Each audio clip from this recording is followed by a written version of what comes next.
Okay guys, these are the models we're going to need for this project. I will have them all linked in the description below, so let's get started. So obviously, since Zatsune is based off of Miku, we will be using Miku for the base of the model.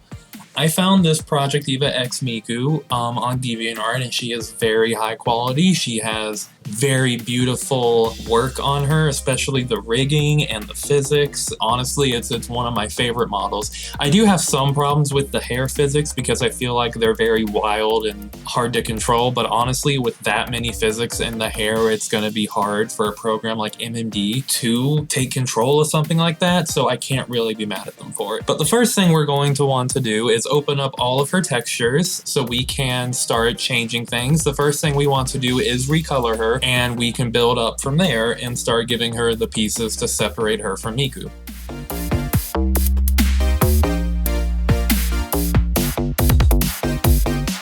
So you'll notice as I'm making the reds for this outfit, I try to keep them a little more pinkish than pure red because I just want that extra little bit of vibrancy to the color instead of it just being straight red. After that, you'll also notice that all of the other colors I use, even if it's very faint, even if it's black, I still put some hint of red in there to kind of marry the colors together. It overall makes the model feel more alive and vibrant.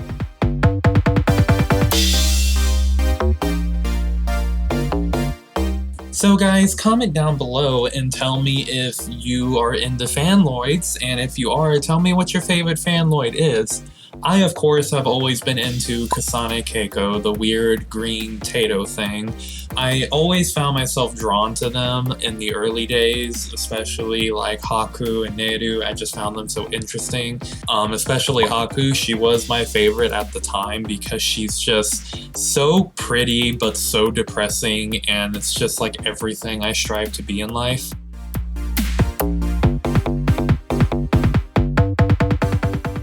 So you'll notice that I tried to separate the lights on the skirt to do something with them, but I couldn't get it to work right, and Paint.net is not the best program for cutting things out this intricately. So I decided to just scrap them all together, and I simply stretched the skirt texture over it to hide that the lights were ever there at all. It's not the most amazing way to cover it up. As long as it looks good, it's fine.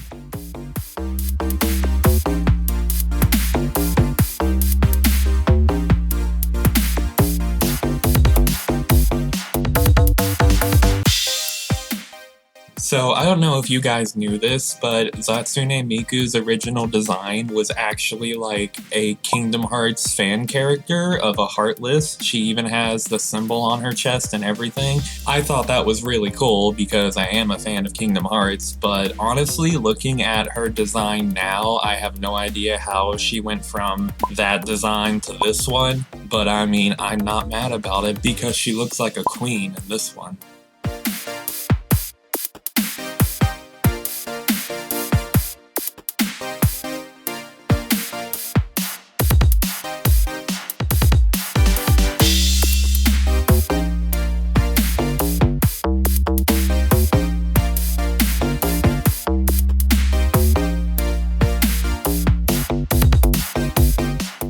So as you see, we have finished recoloring her, except I missed a few things, and the hair doesn't look right. So I'm gonna go back and fix those.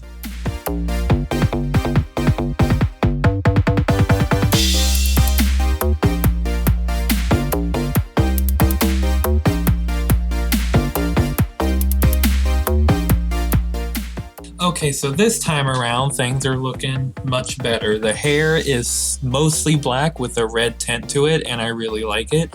All of her lights are the right color. Her red is gorgeous, and I am absolutely happy with it. Now, we could stop here and just leave it as a lazy recolor, but we're not about that here, honey. We're gonna keep going, and we're gonna start making her look different than Miku. So now let's go ahead and open up Neru because we're about to steal her clothes, honey. So first, we're going to take her shirt because Zatsune has that belly button exposal in her shirt and most of her fan art, and she is depicted to dress a little more scandalous than Miku. and Miku's shirt doesn't have that, so we're going to take Neru's shirt and start with that so we can get the belly slit that we need.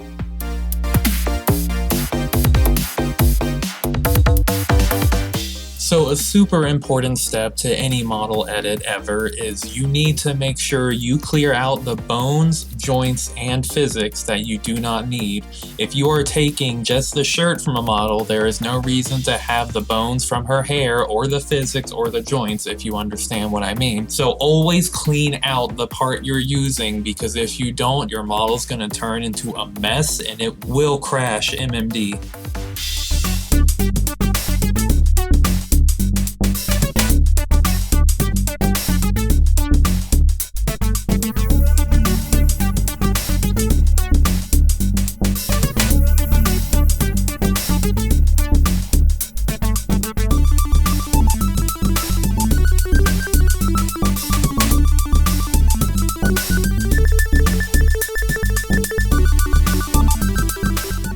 So you guys can see here, I tried to remove the holes in her shirt. I thought maybe I could just wipe it out of the texture and it would work, but it turned out that the skin and the shirt did not have the same UV mapping. So I just decided to leave them in for now, and maybe I'll do something else with them. But for right now, I don't really mind them, so they can stay in.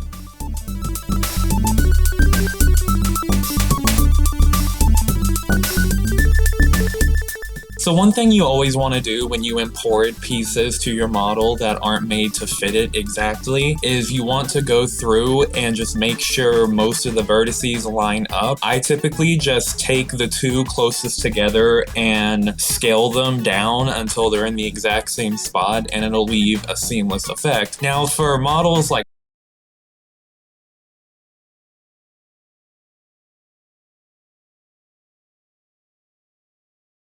okay, that was really annoying. I didn't look to see if the skirt bones would line up with each other from Neru and Miku because I thought that they would have been rigged the same, but they weren't. So now I've got the shirt connected to different bones than the skirt, and now I have to fix that. So what I'm going to do is I'm going to take the bones connected to Miku's skirt and I'm going to rename Neru's skirt bones to those bones and then just merge them all and hopefully it'll work.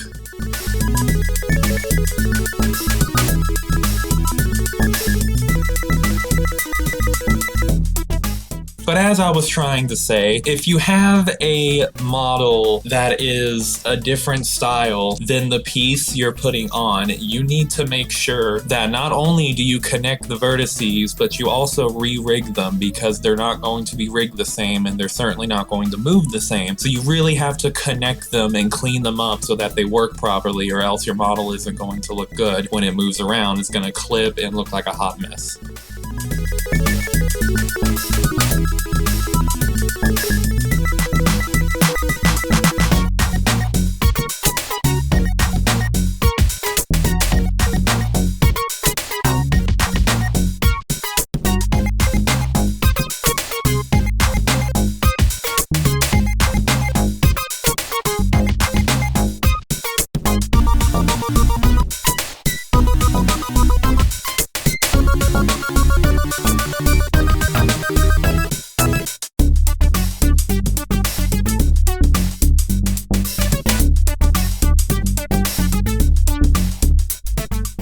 So I finished merging the bones, and I had to re-rig the shirt a little bit because after merging the bones, for some reason the shirt wasn't properly rigged in the back, so I just went ahead and did that.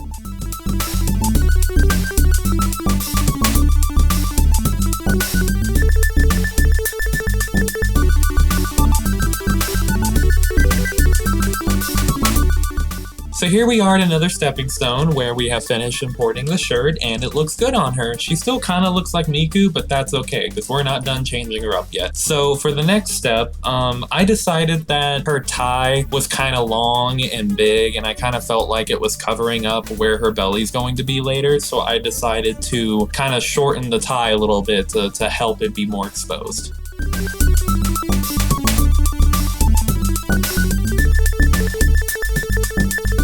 I'm I'm also going to try and do some other edits to her. For example, I tried to remove her buttons, but it wasn't going well at the time, so I decided to go back to it later. But I'm just going to try and touch her up a little bit.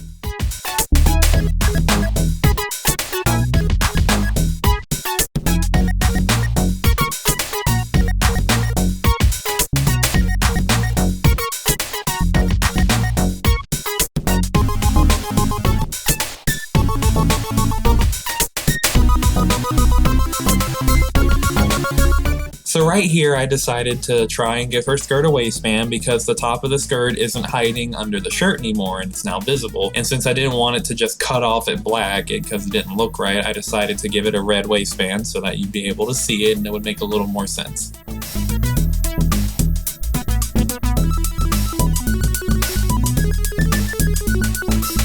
So I decided to test her in MMD, and lo and behold, merging the bones from the shirt and the skirt did not go well and it looks really messed up. So I decided I'm going to scrap her entire lower body and just use Neru's lower body instead.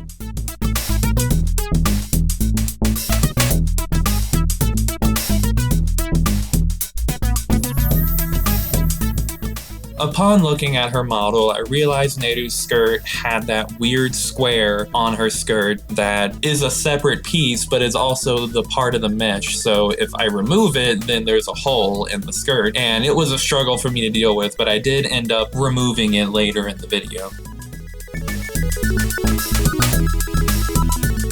So to keep things connected the way they're supposed to be, since I'm using Neru's shirt and her entire lower body, I decided to delete the shirt I already imported and re-import it with the lower body so I could scale them together and they would fit together perfectly instead of having to try and fit them together manually again.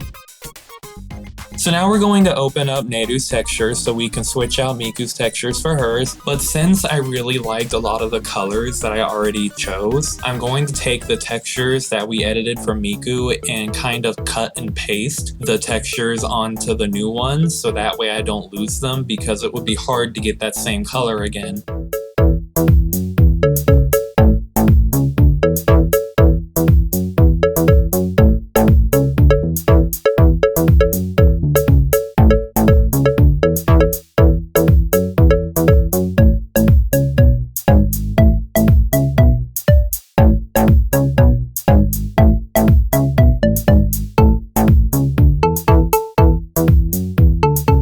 As you can see here, I did find a way to fix the holes in the skirt, and all I did was I took the vertices that were next to each other from top to bottom and I scaled them down together, and then I used the UV editor to move the texture down to make the line of the hem of the skirt normal again.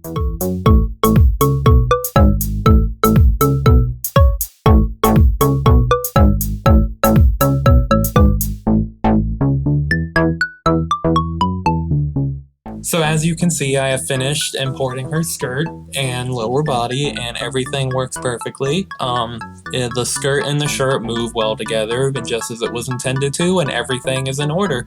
So now we can continue and add some more details. And one detail I need to add is I actually forgot to import the frill around her arms from Neru, so I'm gonna go ahead and do that now.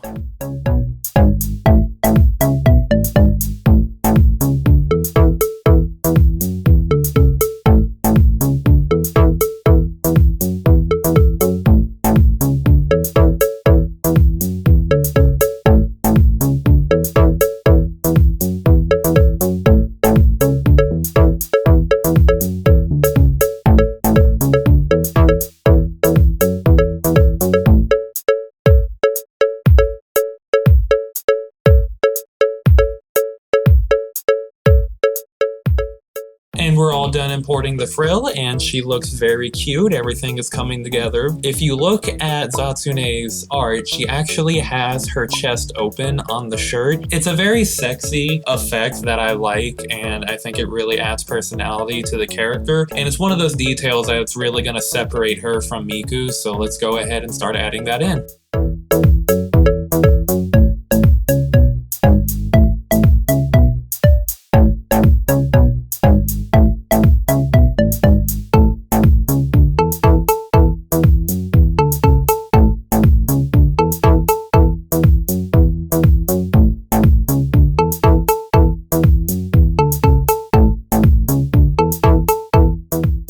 this is the part that's going to take a lot more patience to do, because we're going to be taking a lot of the lace and reshaping it to different parts of the body. And it's pretty time taking, but if you just take your time and stay patient with it, it'll turn out great.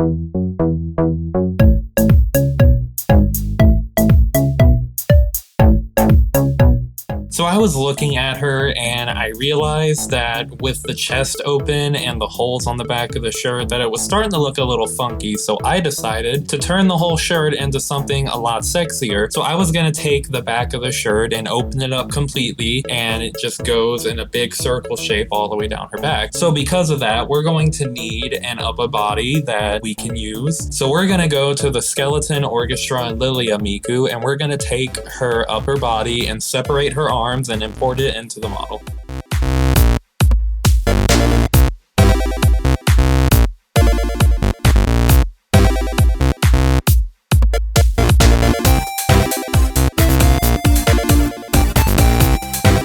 It was at this point that I realized the skin texture I had for Miku had shading on it to go under her shirt, and since we don't need that, I'm going to take the skin texture from the Skeleton Orchestra and Lilia Miku and use that one instead to remove the shadow. Now we're going to take the original arms that we have for Miku and cut them off to meet with the upper body that we imported so that it goes together seamlessly. Honestly, I didn't try to connect them too perfectly because we're going to be covering them up with sleeves later, so it didn't really matter.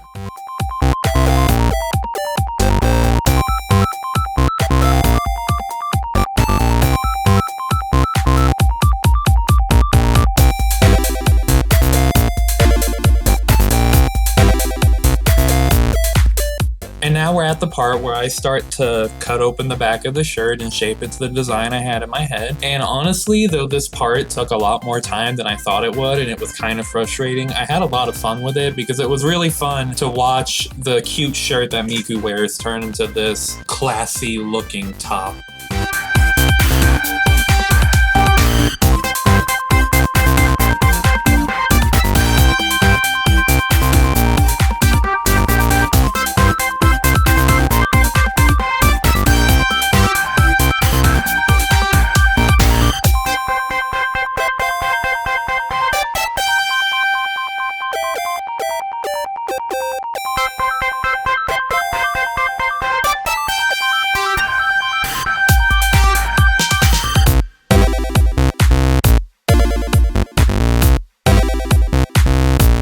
And here we have the finished shape of the shirt itself, and honestly, I am in love with it. As soon as I finished and I saw it, I was so excited because I thought it just looked so cute, and I really thought it was going to bring the whole character together.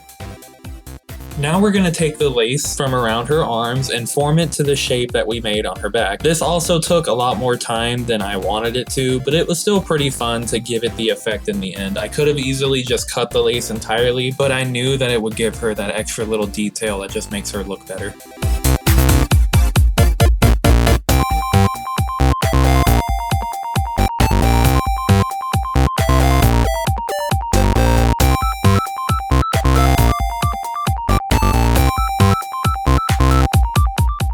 So this is another part that takes a lot of patience and time, but it's totally worth it in the end. Any little detail, no matter how small, is always worth the time and effort it takes to make it, because just that small detail can make the model look so much better.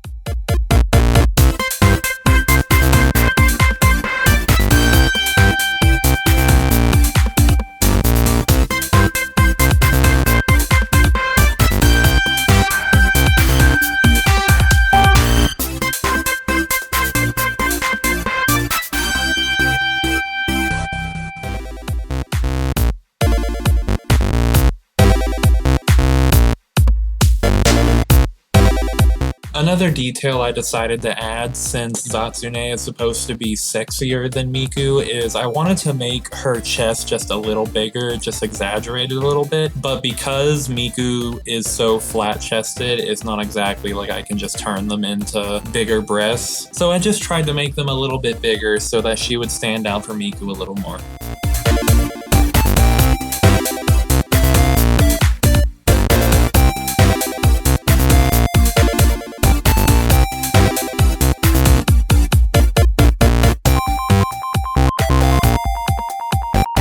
And now we are done with her shirt, and it's time to give her her iconic puffy sleeves. We're gonna open up Cendrillon Miku and separate her puffy sleeves, but only her sleeves. We do not want the sleeves coming out of them, we only want the puffy part. And again, of course, don't forget to clean up your model pieces. Do not bring in extra physics, joints, or bones because they will clutter your model.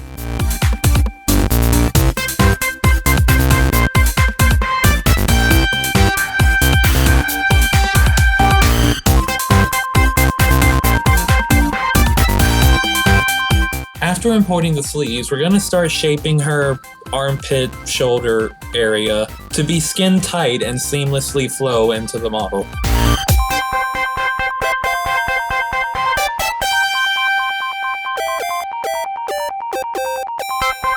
And now we're going to repeat the same process on the outer hems of the sleeves.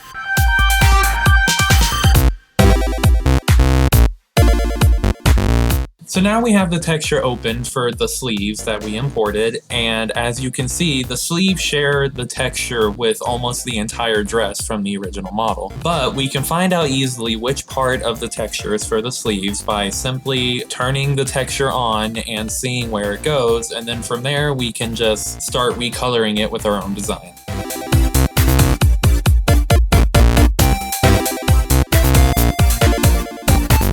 So now that we have found where the sleeve texture is, we can go ahead and create a gradient square over it to create the new sleeves. And from there, we can start adding in the little edits and details to start turning it into the iconic sleeves that Zatsune wears.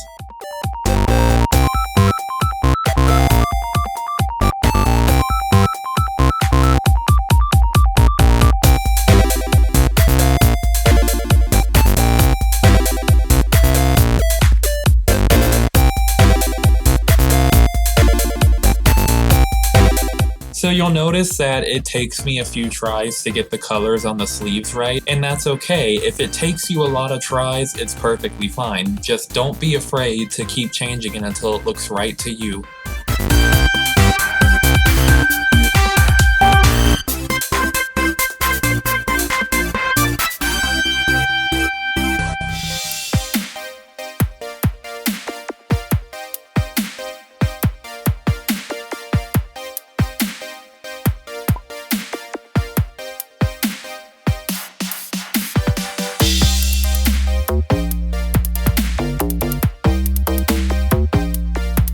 So as you can see, the textures are bending a little bit and it doesn't look right, so we're just going to fix that real quick. I'm just going to select the vertices near the bends and use the UV editor to put them back in place.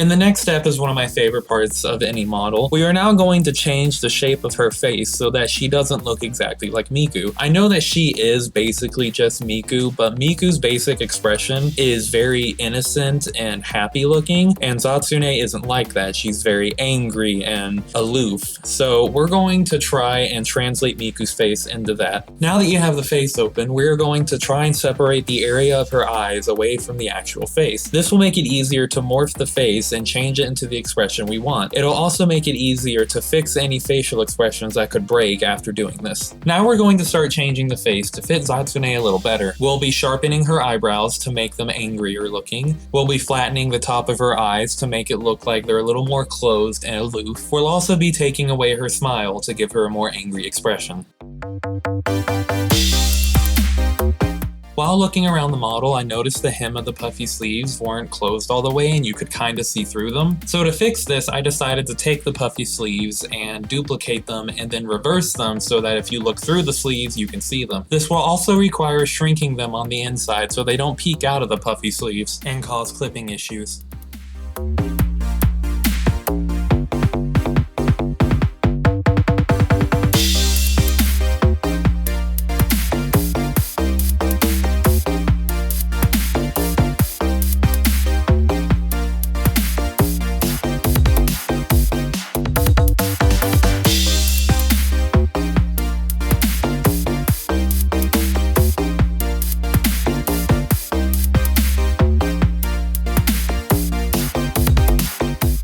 And with that, we are almost done. There are just a few changes that I would still like to make. One of them being, I noticed that her hair is literally just Miku's hair but black. So I decided to curl random ends of her hair to kind of make it look a little more evil, if that makes sense. I don't know. When I did it, it seemed very fitting, so I just went with it.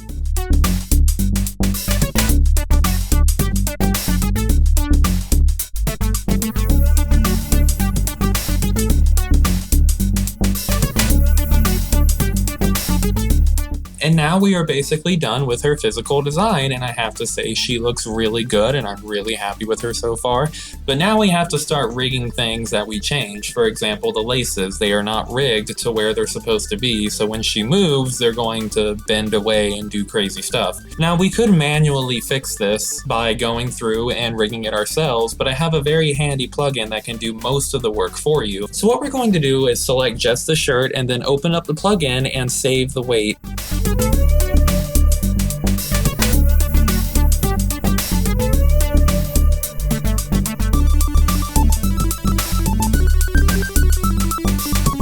Next, we're going to select the laces and parts of the tie, and we're going to open up a plugin again and open the file that we saved for the weight settings and import it onto these. Now, I have found that 80% of the time that it'll import the rigging perfectly, but sometimes it doesn't do it right or it doesn't do it well enough. So you always want to double check and try to rig it yourself a little bit to touch it up after you've done it.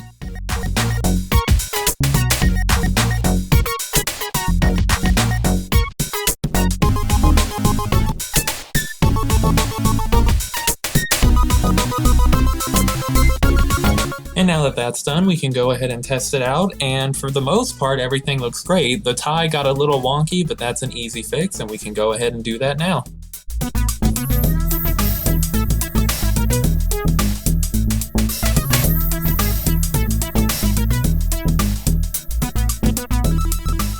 And with that, we are almost done. The only things left to do now are the physics and the toon shaders and spot files. Unfortunately, I did remove the physics from this video because the physics that the model had are already good and the video was starting to get really long. So I'll upload another video one day that shows how I like to do my physics, but it took a good chunk of the video and I didn't want this video to be more than 30 minutes long. So now we can move on to the toon and spot files, which are very easy to make and use. I unfortunately have collected a good few over time from different Project Diva models, and I mix and match from different models because I just like the way they look with certain things. They are very easy to understand and make, so if you would like to use one similar to the ones that I have, simply look at the images during this process and try to make your own that look similar to them. I don't really know how to explain why I use what toon shader where. A lot of it is just trying to make it look good, but a lot of it is also trying to make it look like it belongs in Project Diva. Honestly, there is no real answer to what toon shader you should use. Simply use the ones that you think make the model look better to you. If you want this part to be super shiny, use that one there. If you want this part to be more sleek and look more like fabric, use that one there. It's all up to you. It's your creation.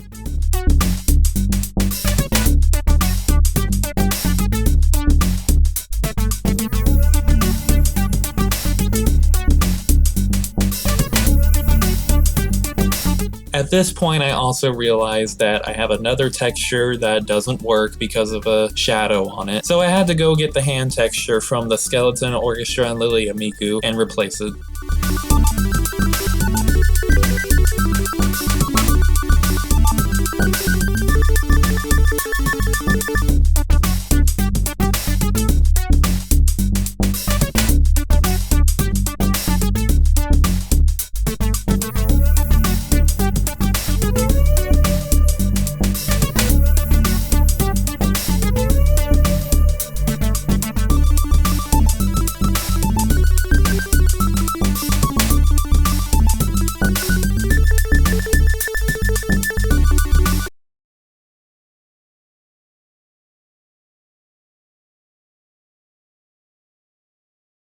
Okay, so apparently I just don't get a break, because upon putting the tune and spot files onto the shirt, I realized that it was violently messed up. Now all that happened here really is that the inside of the shirt, which is textured to be darker, is coming on the outside for some reason. And it's as easy as select the faces that are on the outside and push them back inside so that it looks normal again. But it takes time and you can't really see which face you're selecting, and you kind of just have to wing it. But it's possible to fix it.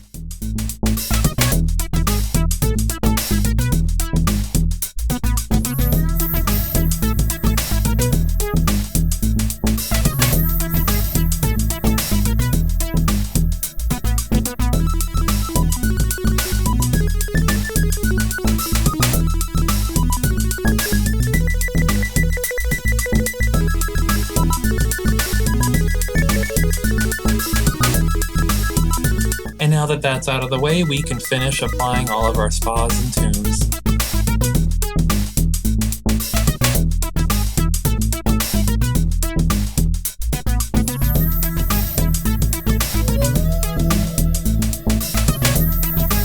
And after we finish with all of the spa and tune files, we are finally done. And honestly, I am so proud of it. I think she came out so great, but it's time to give her one final test.